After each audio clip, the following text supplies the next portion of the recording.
Sir இது எல்லாத்தையுமே விஜய் அவர்கள் மாற்றிடுவார், நல்ல ஒரு எதிர்காலம் நமக்கு எல்லாத்துக்கும் அமையும்னு சொல்லிட்டு நீங்கள் எதனால் விஜய் அவர்களை நம்புனீங்க?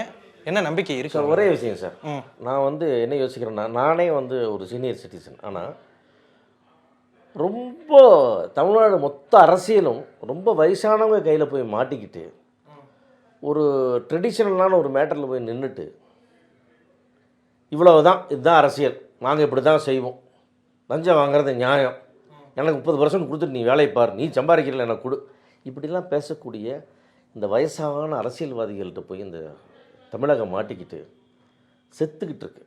நம்ம இன்றைக்கி தமிழ்நாட்டை கொண்டு வந்து ஒரு பெரிய இளைஞர் படையிட்ட, ஒரு இளைஞர் தலைவன்கிட்ட பொறுப்பை பிடிச்சிட்டோம். இவங்க இதை வேறு மாதிரி ஆங்கிளில் பார்ப்பாங்க, நம்பிக்கை இருக்குது. திருப்பி வந்துட்டு எனக்கு 40% கொண்டா ஆரம்பிக்க போகிறதே இல்லை. நம்ம தலைவருக்கு, என் தலைவருக்கு அது தேவையே இல்லை. அவர் எத்தனை நூறு கோடி ரூபா சொத்து டிக்ளேர் பண்ணியிருக்காரு, அவருக்கு என்ன புகழ் இருக்குது, என்ன செல்வாக்கு இருக்குது, எத்தனை காசு இருக்குது, எல்லாமே தெரியும். இந்த அரசியலில் வந்து சேர்த்து யாருக்கு எடுத்துகிட்டு போகிற காசு இல்லை அவருக்கு.